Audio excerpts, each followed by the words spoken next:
আলাইকুম, welcome to our another blog. আজকে আমরা মার বাসায় যাব, কি করবো না করবো এগুলোই থাকছে আজকে ব্লগে। আপনারা অবশ্যই সাথে থাকবেন। বিকেলে আয়ান এসেছিল, লিওনের ফ্রেন্ড, আর ওর আম্মু আমার ফ্রেন্ড হয়। সো ওদের সাথে অনেকক্ষণই সময় কাটালাম।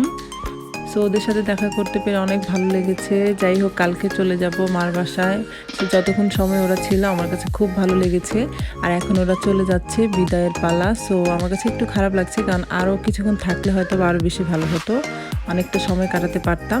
কিন্তু ওর ছোট বেবিকে নিয়ে আসেনি, তাই ওর যেতে হচ্ছে। সো ওদের জন্য আপনারা সবাই দোয়া করবেন। আর এখন আমি আমার ব্যাগ গুছিয়ে নিব, কালকে বিকেলে আমরা রওনা দিব। এই যে নেক্সট ডেতে আমরা এখন যাচ্ছি আমার মার বাসায়। অনেকদিন পর যাচ্ছি, অনেক ভালো লাগছে। আর ওয়েদারটা ছিল দেখার মতো, আমার কাছে খুব ভালো লাগছিল। আর এমনিতেও বিকেলে, শীতের বিকেলটা অনেক ভালো লাগে আমার কাছে, দেখতে পাচ্ছেন। আর অনেকটা হ্যাপি ছিলাম। ফাইনালি আমি মার বাসায় চলে এসেছি। যাই হোক, এখন লিওন আর লিওনের আব্বু চলে গেছে বাজারে। ওরা নাকি হাঁস নিয়ে আসবে। লিওন অনেক হাঁস খেতে চাচ্ছিল, তাই ওর জন্যই একটা হাঁস আনা হবে, কারণ হাঁস লিওন আব্বুও খায় না, শুধু আমি আর আমার ছেলে খাই। সো যাই হোক, দেখা যাক। এই যে দেখেন, একটা হাঁস নিয়ে আসছে। আর হাঁসটা জব দিয়ে নিয়ে আসলে কি হইতো আমি এটা বুঝতে পারছি না, কিন্তু ওর শখ, ও এটা নিয়ে খেলবে। এটা কোনো কথা বলেন তো আপনারা? এই হাঁসটাকে জব দিয়ে পরিষ্কার করতেই তো সময় চলে যাবে অনেক। তাই দেখা যাক, দেখেন আমরা কিভাবে হাঁসটাকে রান্না করি। তো আমার মা আজকে রান্না করেছিল খিচুড়ি, হাঁসের মাংস, ঝাল কম দিয়ে, কারণ লিওন ঝাল খেতে পারে না, আর গরুর মাংস।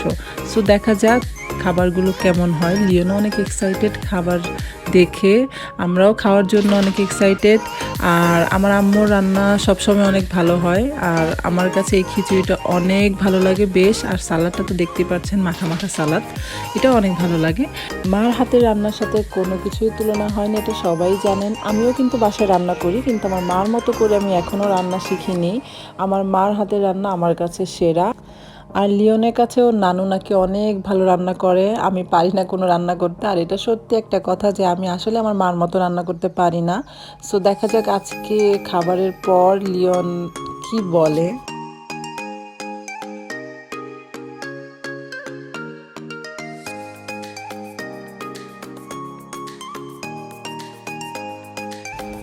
আজকে খাওয়া দাওয়ার পর একটু বের হব আমি আর আমার হাজব্যান্ড। সো চলুন। আমার কাছে রিক্সায় ঘুরতে অনেক ভালো লাগে, আমি অনেক কমফোর্টেবল ফিল করি। আর লিওনের আব্বু পাশে থাকলে তার কোনো কথাই নেই। আর অনেক শীত পড়েছিল, সো আমরা বেশ কিছুক্ষণ ঘুরলাম।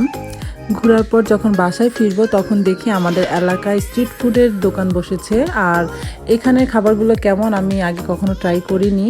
সো দেখা যাক, আমি নিয়েছিলাম একটা নাগা পিৎজা, বার্গার আর চিজি পাস্তা। দেখা যাক, খেয়ে দেখবো এবং রিভিউ দিব, আপনাদের সাথে শেয়ার করব কেমন হয়েছিল। আপনারা দেখতে থাকেন আমার সাথে।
বাসায় চলে আসলাম, এখন খাবারগুলো খেয়ে দেখি কেমন ছিল।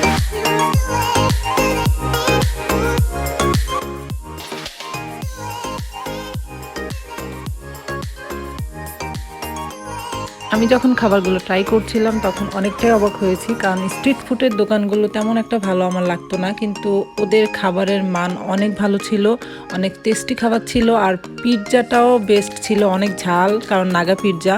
আর আমার কাছে বেস্ট লেগেছিল ওদের পাস্তা। সো যাই হোক, আজকে এ পর্যন্তই। আবার আপনাদের সাথে আমার নতুন কোনো ব্লগে দেখা হবে। আপনারা সবাই আমাদেরকে সাপোর্ট করবেন বেশি করে, আর সাবস্ক্রাইব করবেন, চ্যানেলটা লাইক করবেন, শেয়ার করবেন। সো আজকে এ পর্যন্তই। আল্লাহ হাফেজ, বাই বাই।